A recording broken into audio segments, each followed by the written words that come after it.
네, 반갑습니다. 오늘 47기 이제 중간고사 학습하면서 힌트 드리려고 이제 영상을 준비했는데요. 일단 기본적으로 전제를 먼저 말씀드리겠습니다.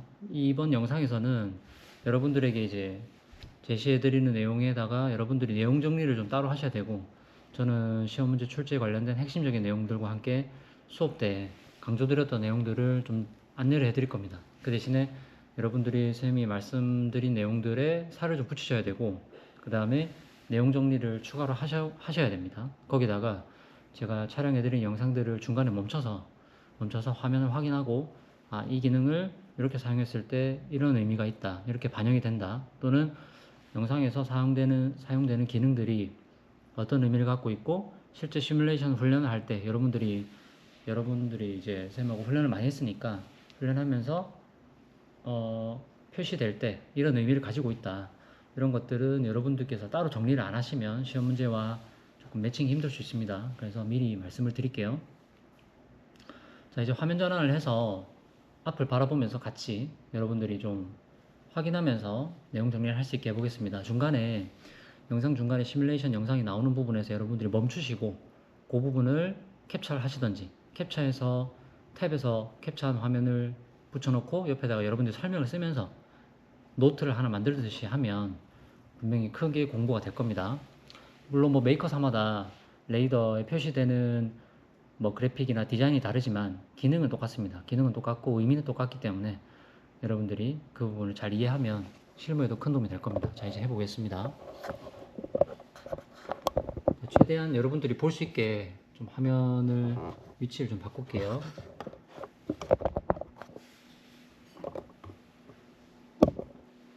잠시만요. 마이크를 좀 치우겠습니다.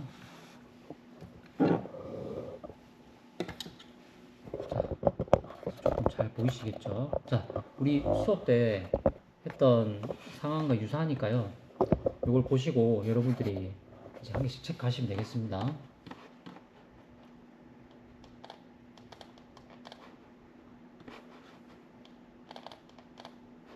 자, 볼게요. 화면이 조금 확장되어서 나오긴 한데, 뭐 설명드릴 내용은 똑같으니까요. 자, 천천히 살펴보겠습니다. 자, 먼저 우리 여기 보면 뭐 레인지, 그 다음에 이제 이런 기능들이 나오죠. 근데 레인지 스케일은 기본적으로 탐지 영역의 범위를 설정하는 기능이고요. 그 다음에 요 레인지를 줄이게 되면 요 한 칸 한 칸의 레인지 링도 같이 자동으로 변하게 됩니다. 물론 요거는 비활성화하고 활성화하는 게 클릭으로 가능하겠죠. 그건 가능한데, 여러분들이 레인지를 만약에 탐지 범위를 넓은 곳을 본다. 지금 6마일 레인지로 되어 있는데 중심 기준으로 반지름이 6마일인 범위를 살펴보겠다는 겁니다. 근데 이렇게 되면 한 칸 한 칸의 간격이 얼마로 나와 있죠? 여기 보면 1마일로 나와 있죠. 네. 이 기능들은 레인지 스케일은 연동이 되어서 움직인다 하는 부분을 말씀드리겠습니다. 자, 그 다음에 현재 본선은 에코 선박인데, 에코 선박 기준으로 현재 로그 스피드가 16.5노트, 요거 이제 진속력이겠죠? 16.5노트, 이거 잘 안 보이시면 제가 조정할게요. 자, 16.5노트 이제 진속력으로 표시가 되는데, 요 부분 같은 경우에는 진속력이기 때문에 여기 보시면 벡터가 빨간색으로 표현이 되죠. 여기 보이는 빨간색 벡터가 바로 16.5노트를 이야기하는 겁니다. 자, 근데 여기서 진 벡터라는 것 자체가 실제 선박이 항해하는 실제 진로의 방향, 그 다음에 실제 속력을 말하는 거기 때문에 여기 보시면 083.4도가 돼 있고, 여기 보면 083.4도 향하는 방향이 돼 있습니다. 여기 지금 노섭 상태이기 때문에 여기 000도가 12시 방향으로 가 있고요. 여기 보면 빨간 색깔 벡터가 향하는 방향이 실제 침노 방향인 083.4도 진침노, 그 다음에 진속력 16.5노트를 가리키고 있습니다. 선생님, 그러면 질문하겠죠? 선생님, 16.5노트가 이 길이가 뜻하는 바가 맞나요? 자, 16.5노트는 1시간에 16.5마일을 가는 거죠. 16.5마일. 근데 현재 레인지링 자체가 한 칸, 두 칸, 세 칸, 네 칸, 네 칸하고 조금 삐져나가 있습니다. 근데 벡터 길이가 현재 16분이거든요. 좀 줄여볼게요. 15분 상태였는데 좀 줄이겠습니다. 자, 6분 벡터로 줄이게 되면 현재 16.5 노트는 1시간에 16.5마일 16.5마일을 갑니다. 자, 그러면 6분에는 어떻게 되죠? 10분의 1이 되니까 1.65마일 1.65마일이 되겠죠. 자, 그래서 한 칸 그리고 0.5가 좀 넘는 1.65가 표현이 되는 겁니다. 보시면 되죠. 지금 레인지링이 한 칸에 1마일로 되어 있습니다. 자, 그래서 여기 보시면 진 벡터 표시 방식에서는 실제 선박이 향하는 진짜 방향, 진 방향과 그 다음에 실제 선박의 속력인 진 속력을 나타낸다. 그게 바로 진 벡터, 트루 벡터가 되겠습니다. 여기 보시면 트루 벡터라고 표시가 되어 있죠. 네, 트루 벡터라고 표시가 되어 있습니다. 요거 보시면 되겠습니다. 상대 벡터, 렐러티브 벡터는 뭐다? 개념상으로 상대적으로 바라봤을 때 본선과의 관계가 어떻게 되느냐를 나타내준다. 그래서 진 벡터 표시 방식에서 상대 벡터 표시 방식으로 만약에 바꾸게 되면 당연히 벡터의 모양이 달라지겠죠. 그 부분도 참고를 해주시기 바라겠습니다. 참고 위해서 일단 미리 요거 쌤이 AIS 좀 띄워 놓을게요. 여기 뉴 타겟 알람이 오죠? 새로운 타겟을 지금 이제 컨택했다는 겁니다. 자, 근데 이런 알람이 떴을 때는 어느 알람이 어디서 떴는지 잘 확인하시고요. 켜자마자 폭스트롯 브릿지와 델타 브릿지가 AIS로 자동 AIS 타겟 액티베이트 됐다고 이렇게 알람이 왔습니다. 알람을 잡겠습니다. 자, 지금 좋은 예시가 있는데 여기 보시면 진벡터 표시 방식으로 본선 진벡터와 여기 다른 선박들 델타와 폭스트롯 위쪽에 여기 Z 표시는 선박이 멈춰있다는 겁니다. 젠팅 드림이 멈춰있다. 그 다음에 여기 보시면 진벡터로 두 척의 선박이 표시되어 있다고 나와 있습니다. 자, 상대 벡터로 바꾸면 어떻게 될까요? 상대 벡터로 바꿔보겠습니다. 상대 벡터로 바꾸자마자 본선 벡터는 사라지고 상대적으로 봤을 때 이 두 선박이 본선과 어떻게 되느냐.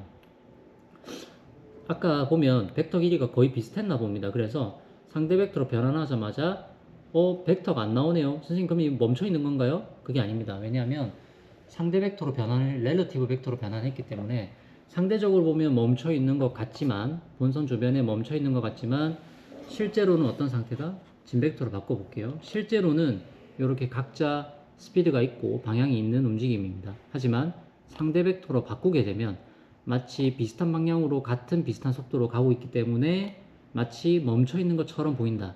근데 실제로 멈춰 있으면 젠팅 드림처럼 이렇게 뒤로 빠지는 형상이 나와줘야 됩니다. 왜냐하면 본선 앞으로 가고 있고 83도로 가고 있기 때문에 마치 젠팅 드림은 뒤로 빠지는 것처럼 보이지만 실제로는 이 두 선박은 그러면 같은 방향으로 가고 있구나. 멈춰 보이는 것처럼 보인다. 이게 바로 상대 벡터의 정의입니다. 실제로 진 벡터의 움직임을 보면 진속력과 진침로가 있는 폭스트롯과 델타임을 알 수가 있습니다. 위에 말씀드린 대로 이전에 말씀드린 대로 젠팅 드림은 멈춰 있는 선박이 맞죠? 진 벡터 상태이기 때문에 자, 이렇게 구분을 정확하게 해주셔야 됩니다. 헷갈리지 마십시오. 진 벡터와 상대 벡터. 자, 그 다음 살펴보겠습니다. 여러분 선생님이 노스업, 헤드업 이런 얘기 많이 했죠. 자, 헷갈리니까 진 벡터로 놓고 볼게요. 자, 노스업을 보게 되면 노스업은 12시 방향에 000도가 표시되고 선박이 실제로 향하는 진침로가 이렇게 000도를 기준으로 시계 방향으로 360도가 형성된 것이 바로 노스업입니다. 자, 그런데 헤드업으로 바꾸면 어떻게 되냐? 헤드업으로 바꾸게 되면요.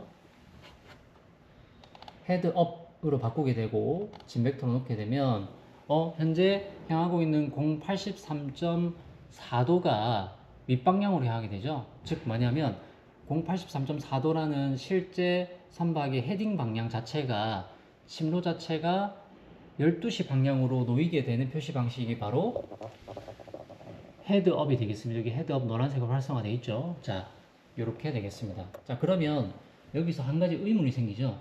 선생님 코스업은 뭔가요? 코스업을 하게 되면요. 선생님 크게 안 바뀌는 것 같은데요?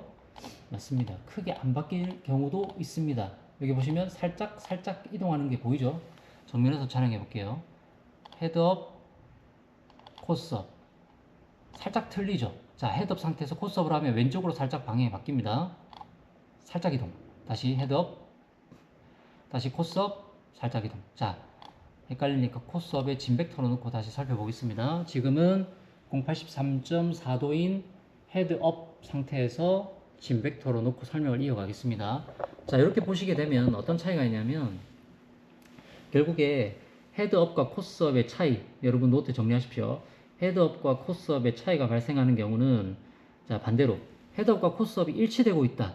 그 말은 무슨 말이냐면 우리 배 머리가 향하는 방향으로 선박이 실제로 나아가고 있다. 그 말은 헤드업과 코스업이 일치되는 상황인 거죠. 자, 그런데 선생님 그러면 일치 안 되는 상황은 어떤 상황인가요? 물어보게 되면 헤드업과 코스업이 일치되지 않는 경우는 쉽게 말하면 머리가 바라보는 방향으로 배가 가는 게 아니라 외력이 작용하고 있기 때문에 실제 선박의 선수가 향하는 방향과 달리 코스가 다르게 형성되고 있다는 겁니다. 우리 선생님이 이 설명하면서 수업 시간 했던 비유가 있는데 하나 기억납니까? 비가 올 때, 바람이 많이 불 때 우리가 앞방향에서 지금 생활관을 향해서 막 뛰어가고 있는데 앞에서 생활관 쪽에서 바람이 불어오면 우리가 뒤로 밀리게 되죠. 자, 근데 그때 똑같은 속력으로 유지하려면 우리가 몸을 살짝 앞으로 기울이게 됩니다.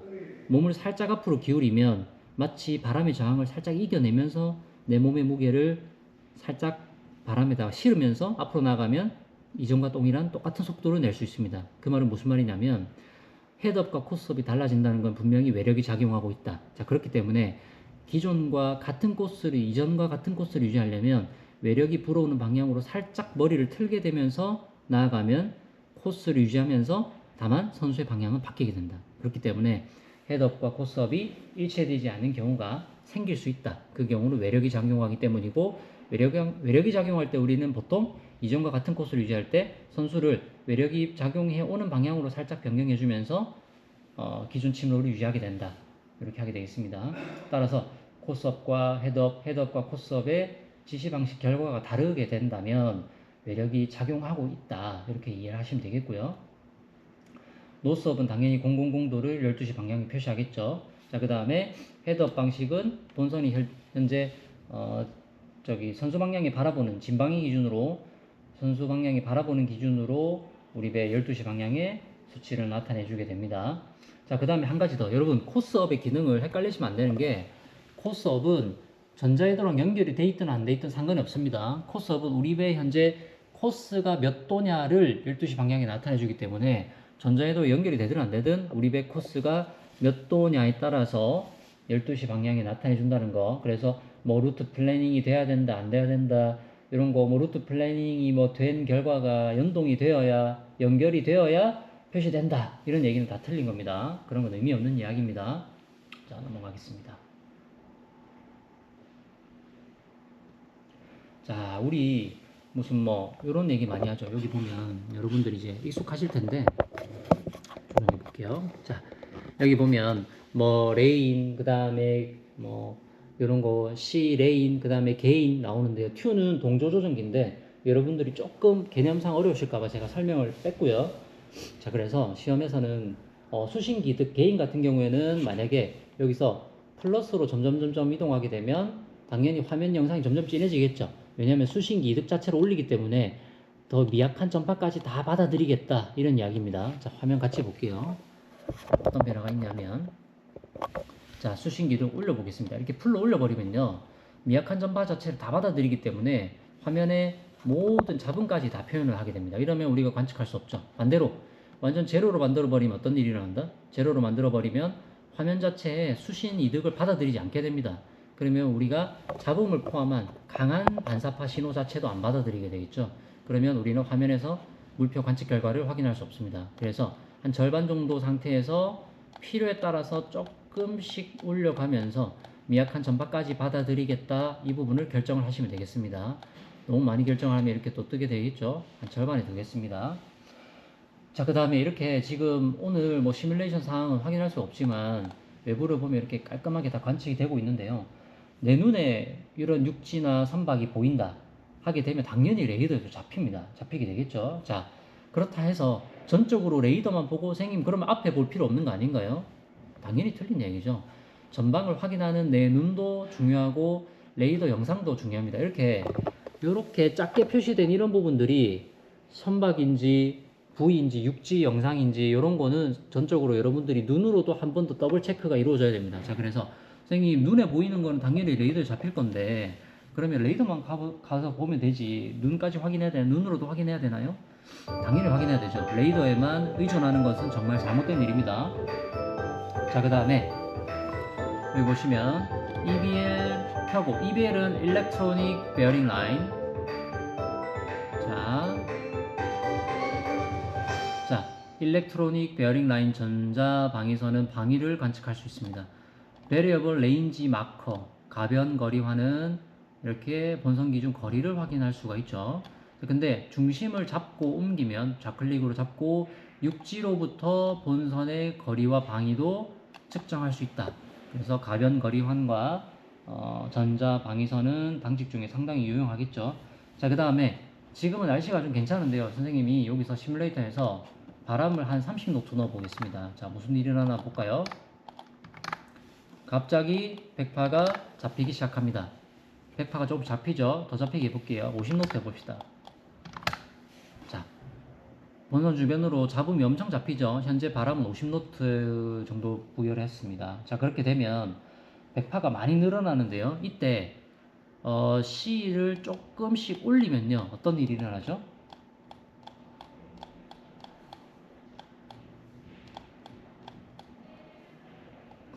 조금씩 올리면 C를 조금씩 플러스로 가지고 가면 감쇄 영향을 줄일 수 있습니다.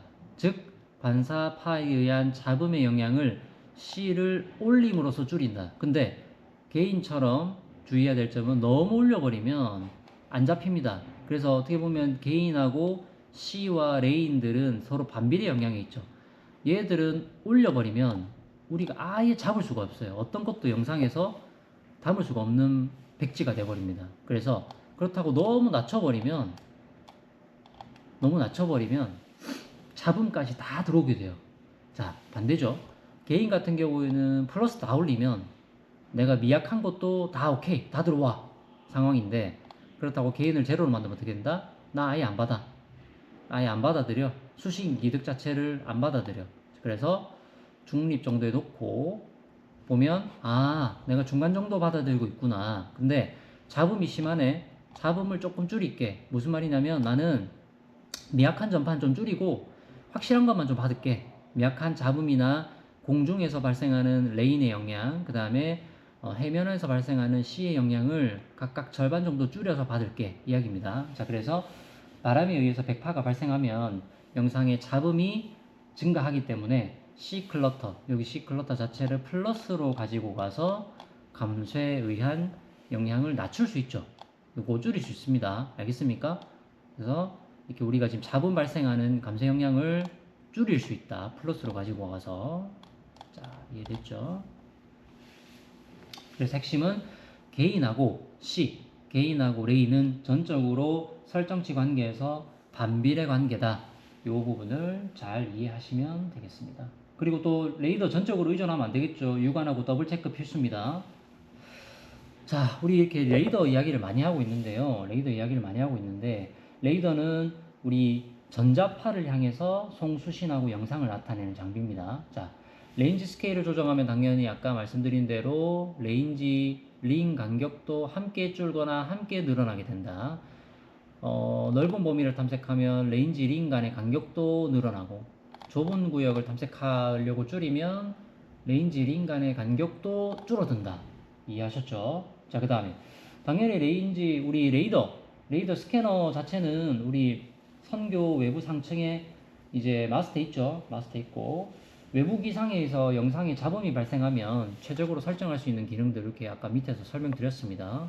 뭐 레인이나 C 상황에 따라서 변경할 수 있다.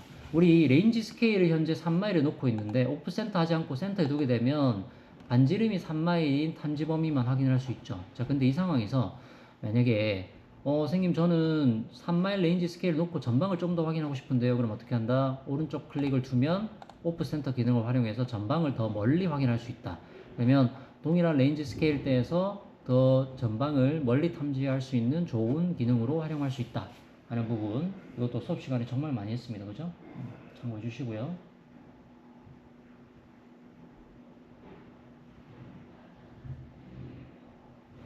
자, 우리 아까 말씀드렸죠. 현재 진 벡터 설정 방식으로 지금 벡터 설정 방식으로 되어 있고 트루 벡터고요. 이 상태에서 로그 스피드 진속력과 진침로가 각각 16.5Hz에 083.4도 진속력 진침로입니다. 자이로는 진침로고 여기 로그 스피드는 진속력이겠죠. 왜냐하면 진 벡터 표시 방식으로 표시가 되어 있으니까요.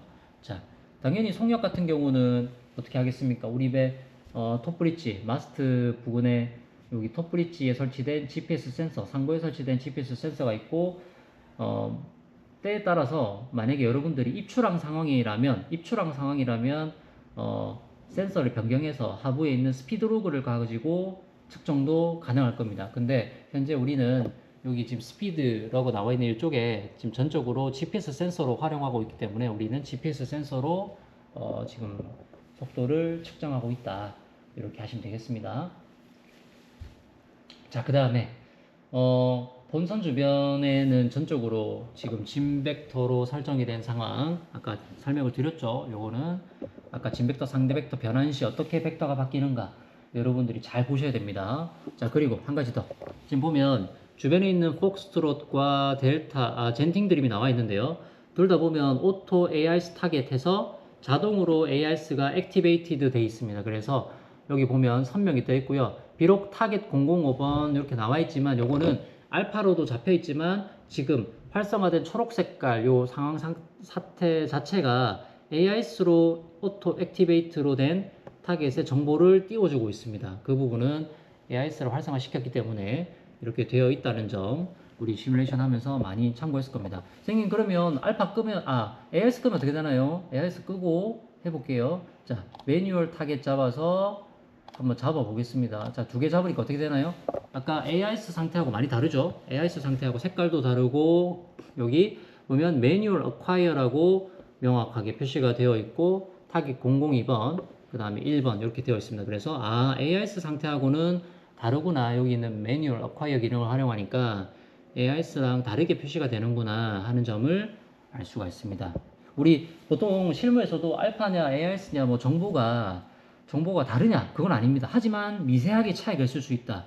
왜냐하면 알파 타겟팅을 했을 때 정보를 수신해서 표현한 거하고 AIS는 한번 거쳐서 들어오기 때문에 본선에서 알파로 계산한 값과 그 다음에 AIS 데이터로 AIS는 VHF 주파수대로 들어오기 때문에 그 정보가 송수신되는 과정에서 일부 지연 그런 것들에 의해서 차이가 발생할 수도 있다 하는 점 잘 기억을 해야 되겠습니다.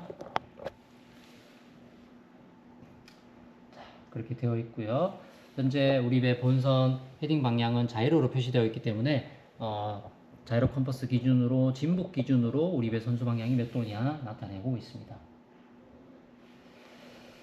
자, 그래서 다시 AIS 켜볼게요. AIS 켜보면 어떻게 되느냐. 이렇게 AIS 타겟팅 된 상태에서 AIS 이모티콘을 더블 클릭하면 이렇게 델타 폭스트로 다시 띄워주게 됩니다. 델타 폭스트로 되어 있고요. 알람을 잡고 진행하겠습니다. 자, 알람 잡았고요. 자, 그래서 폭스트로 델타가 떠 있는데 이 정보들 보면 뭐 각각 해당되는 정보 여기 스피드 그 다음에 스피드 노트 나와 있죠. 그 다음에 바우 크로싱 바우 여기 보면 여기 BCPA가 나와 있는데 우리는 여기 밑에 있는 CPA와 TCPA 참고하겠습니다. 바우 클로지스트 포인트 어프로치는 제외하고요. CPA가 0.5마일에 49분 약 뒤에 오케이블 0.5마일로 가장 가까워진다. 누가? 폭스트롯 브릿지가 이렇게 나와 있죠. 네, 이렇게 정보 해석하는 거 여러분들 선생님하고 수업 많이 했을 겁니다. 이런 거는 미리 한번 캡처해서 보세요. 화면을 멈춰서 보셔도 됩니다.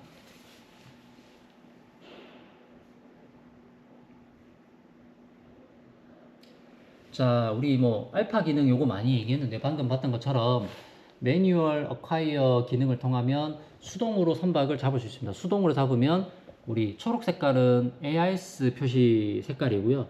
지금 흰색하고 초록색 겹쳐 있는데 이렇게 흰색으로 돼 있고 001번, 002번 이렇게 뜨면 매뉴얼 어콰이어로 잡은 겁니다. 오토 어콰이어 잡으면 그때 말씀드렸죠. 화면이 너무 지저분해진다. 해볼까요? 오토 어콰이어 활성화시키면 주변에 있는 걸 다 잡습니다. 다 잡아버리니까 여러분이 표시하기 힘들어요. 자, 오토 어콰이어 하니까 설정 범위 안에 있는 걸 다 잡아버렸죠. 근데 이렇게 되면 너무 번잡해집니다. 그래서 어떻게 한다? 여기 있는 중지 버튼을 꾹 눌러주면서 삭제를 시켜버리면 된다. 네, 삭제시켜버렸습니다. 이렇게 활성화되어 있죠. 자, 이렇게 되겠습니다. 자, 그래서 매뉴얼 콰이어, 오토 콰이어, 그 다음에 시스트랙 이런 것들 다 했고요.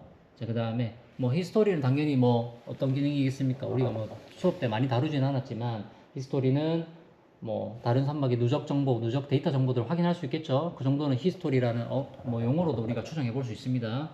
자, 그 다음에 테스트 기능은 당연히 무슨 뭐 테스트를 하겠죠. 자, 그래서 이런 기능들 우리가 수업 시간에 다루었던 것들 위주로 한번 잘 체크를 해보시면 좋겠습니다.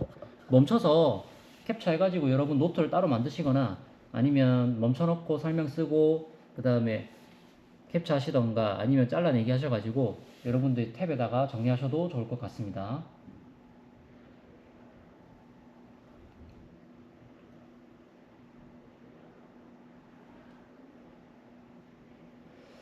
자, 여러분들 쌤하고 이제 얘기할 때 이런 거 되게 기본인데 어려웠던 친구들이 있나요? 자, 여기 보면 무슨 의미인가요? 폭스트롯 브릿지 같은 경우에는 49분 뒤에 가장 가깝게 통과할 때의 거리가 약 0.5마일이다. 델타 브릿지는 뭐다? 델타 브릿지는 가보면 158분 뒤에 가장 가까울 때 통과 거리가 약 1.1마일이다. 이렇게 할 수 있겠죠. 이런 건 여러분들 충분히 하실 수 있죠. 이 정도는 중요한 부분입니다. 자, 그 다음에 여기 보면 지금 이제 워닝 상태 표시가 되는데 콜리전 워닝, 뭐 로스트 타겟, 뉴 타겟 있죠. 각각 표시가 된다는 거는 충돌의 위험이 있을 때는 콜리전 워닝이 반짝반짝, 충돌 직전까지 울겠죠. 충돌 직전까지 콜리전 워닝이 깜빡인다는 건 충돌 위험인 선박이 곧 있습니다. 조심하세요. 확인하세요. 뉴 타겟이 깜빡인다는 건 뭐다? 새로운 선박이 탐지되었습니다. 확인하세요. 이 말입니다. 로스트 타겟이 깜빡인다는 건 내가 탐지하던 물표가 선박이 사라졌습니다. 화면에서 사라졌다는 것을 확인하십시오 라는 의미입니다. 일이 일어나고 나서가 아니라 일이 벌어지기 전에 미리 알려주는 기능이 되겠습니다.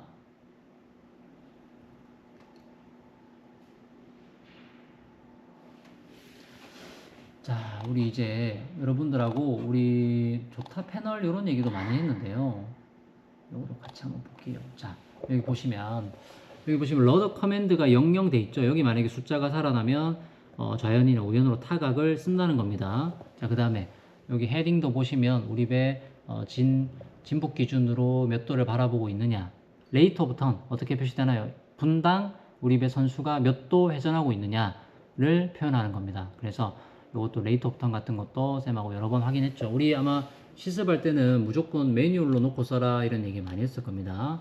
자, 그래서 이 화면도 확인하시고 이전에 우리 시뮬레이션 훈련하면서 계속 썼던 업데이트 하기 전에 그 화면도 여러분들 유사합니다. 그래서 똑같이 한번 기억을 해주시면 좋겠습니다. 그래서 예를 들면 이런 상황도 있겠죠. 타각은 지금 좌연으로 막 쓰고 있는데 여기 예를 들어서 좌연으로 타각을 쓰고 있는데 만약에 그 상황이 우선회 중에서 타각을 좌연으로 써서 우선회를 줄이고 싶었던 상황이라면 여러분들이 추정할 수 있겠죠. 선생님 만약에 ROT는 스타보드로 살아있는데 타각은 좌연으로 쓰고 있으면 이게 무슨 상황인가요? 어떻게 추정할 수 있겠죠? 추정할 수 있냐면 선생님 그러면 우선회 중이지만 우선회를 줄이기 위해서 좌타각을 써서 선박의 회두를 멈추고 있을 거라고 추정할 수 있습니다 라고 대답할 수 있겠죠. 반대로 만약에 ROT가 좌연으로 살아있다. 그러면 선생님 선박은 좌연으로 회두를 하고 있는 상황인 것 같습니다. 근데 우연으로 타각을 쓰고 있다면 좌연의 선회를 멈추기 위해서 우선으로 탈을 쓰고 있구나. 분명히 하지만 현재 상황에서는 좌연으로 선회를 하고 있구나 라고 추정을 할 수 있을 겁니다. 이 정도는 여러분들이 이제 경험이 많으시니까 충분히 확인할 수 있을 겁니다. 자, 그 다음에 또 어떤 걸 봐야 하냐면 자, 여러분 요것도 충분히 다 아시죠? 여기 보시면 뭐 ROT가 이렇게 쭉 나와 있는데 선생님 ROT가 어느 방향으로 향하냐에 따라 만약에 좌연으로 ROT가 쭉 살아난다. 그럼 뭐다? 좌연으로 선회 중이구나. 그 다음에 우연으로 ROT가 살아있다면 우연으로 선회를 하고 있구나. 근데 중립 상태라면 현재 선회가 발생하지 않고 쭉 정침된 상태구나. 우리는 이걸 보고 스테디 되었다라고 이해를 하면 되겠죠. 자, 반대로 또 타각을 보면 러더 앵글을 보면 우리 또 추정할 수 있는 게 있죠. 선생님 이쪽으로 탈을 쓰고 있다면 분명히 좌연으로 선회하기 위해서 또는 우연으로 회도하고 있는 선박을 멈추기 위해서 좌타각을 썼구나. 이쪽을 보면 우연으로 선회하기 위해서 또는 좌연으로 선회 중인 선박의 회도를 멈추기 위해서 우연으로 탈을 썼구나. 그래서 초록색은 오른쪽으로 탈을 쓰고 있고 그 다음에 빨간색은 왼쪽으로 탈을 쓰고 있다. 이 기능들에 대해서도 충분히 우리가 이제 다 숙지가 되었습니다. 자, 그 다음에 요거 보고도 우리가 추정할 수 있는 게 있죠. 요거 너무 좋죠. 여기 보시면 스피드 나와 있고 레이터부터 나와 있고 현재 회도가 안 되고 있기 때문에 회도가 여기 안 뜨고 있고요. 자, 이쪽으로 막 빨간색 블록바가 차 있다. 그러면 자연으로 선회 중이구나. 이쪽으로 차 있다. 우연으로 선회 중이구나. 여러분들 추정할 수 있습니다. 자, 그 다음에 자유로 리피터 보면 우리 배 진북 기준으로 몇 도로 바라보고 있다. 이것도 알 수 있겠죠. 이런 것들 기본적인 것들은 쌤하고 얘기를 많이 해서 참고해서 이야기를 해봤습니다.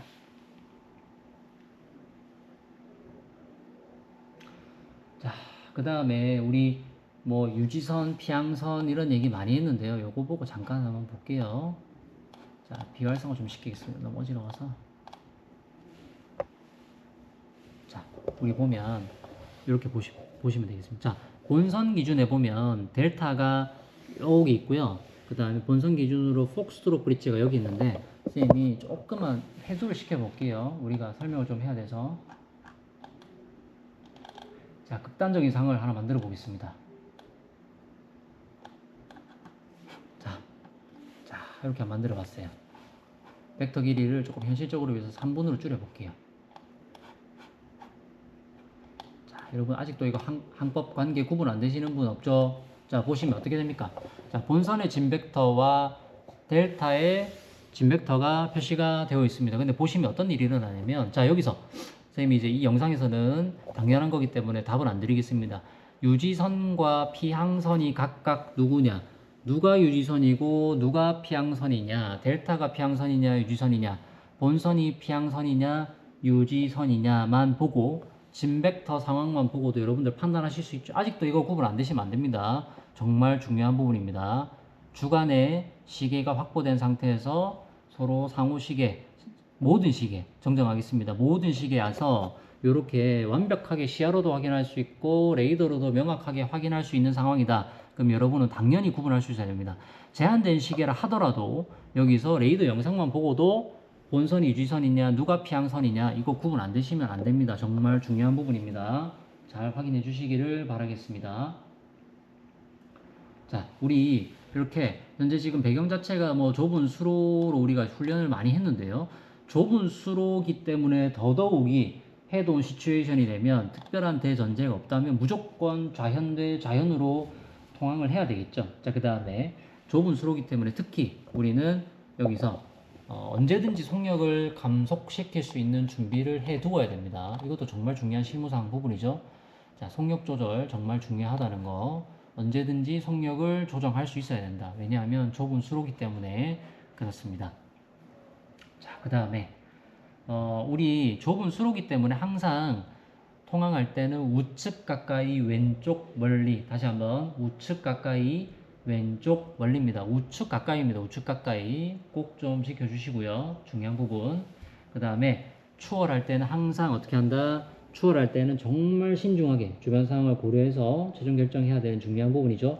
추월할 때는 당시 상황과 조건을 꼭 확인하고 신중하게 결정을 해야 된다.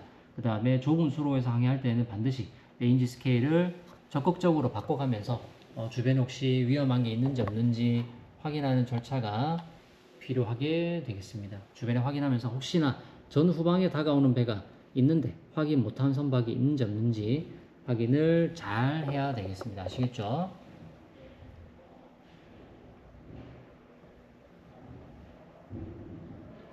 자, 여러분들하고 지금까지 많은 이야기를 했는데요. 한 30분, 35분 정도 이야기를 좀 했습니다. 그 수업을 하면서 다루었던 부분들 위주로 설명을 좀 드렸기 때문에 딱히 어려운 부분 없었을 것 같고요. 다만 뭔가 여러분들이 이제 수업을 하다 보면 이렇게 좀 환경을 조금 바꿀게요. 네. 자, 이렇게 또 알람이 옵니다. 자, 아까 말씀드렸지만 한 번 더 보여드릴게요. 자, 선생님 요거 뭐죠? 충돌의 위험에 있는 선박이 탐지되었으니까 확인을 하십시오라는 얘기입니다. 알람 잡아볼게요. 그 다음에 새로운 타겟이 확인되었습니다. 확인하세요. 확인하겠습니다. 자, 이 얘기입니다. 자, 이렇게 아까 좁은 수로, 특히 이런 좁은 수로는 어떻게 한다? 오른쪽 가까이, 왼쪽 멀리, 오른쪽 가까이, 왼쪽 멀리 원칙을 지켜주고, 해도 상황에는 특별한 상황이 아니라면, 통신으로 협의된 상황이 아니면 좌현 대 좌현으로 통항한다. 좌현 대 좌현으로 통항하려면 본선이 오른쪽으로 살짝 더 붙어둬야 되겠죠? 자, 그런 중요한 부분들, 추월이나 그 다음에 이런 부분들은 당연히 신중하게 속도 언제든지 조절할 수 있어야 되고요. 그 다음에 좁은 수로에서 항해하기 때문에 더군다나 이렇게 전후방에서 다가오는 배가 있는지 없는지 확인하려면 레인지 스케일을 좀 키워서 전후방까지 볼 수 있게, 이렇게 뒤쪽이랑 앞쪽 볼 수 있게 이렇게 확인을 하면서 진행을 해야 되겠습니다. 자, 시험 문제는 뭐 이런 정도의 이야기로 출제가 되었기 때문에 여러분들이 지금 이 영상만 보고 화면을 덮어버리고 꺼버리면 여러분들이 시험 문제 푸는데 조금 매칭이 힘듭니다. 자, 그렇기 때문에 선생님 말씀드렸던 내용을 바탕으로 어떻게 하냐면 이제 그걸 하셔야 돼요. 여러분들이 내용 정리를 좀 하시면서 이제 이렇게 설명을 들었으니까 이제 이 내용을 가지고 선생님이 말씀드린 순서대로 쭉 정리를 해보세요. 컨텐츠를 정리하고 이제 이 내용으로 내가 문제가 나온다면 시뮬레이션 상황에서 했을 때 어떻게 문제가 나오겠구나.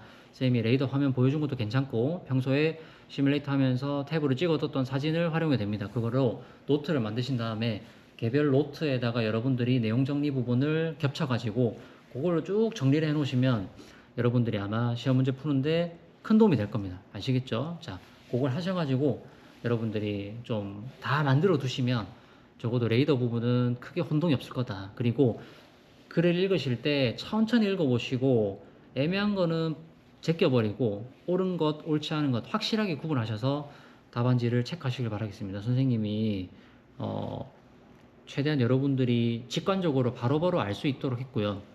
뭐 말을 어렵게 바꾸거나 또는 혼란스럽게 하는 부분이 없도록 해서 여러분들이 좀 쉽고 편안하게 내용을 확인하면서 문제를 풀 수 있도록 했으니까요. 그 부분에 대해서는 여러분들이 조금 정리만 하시면 충분히 방어가 가능할 거라고 생각합니다. 이제 영상 정리를 잘 하셔가지고 시험 문제 잘 풀고 마무리하도록 하겠습니다. 이상입니다.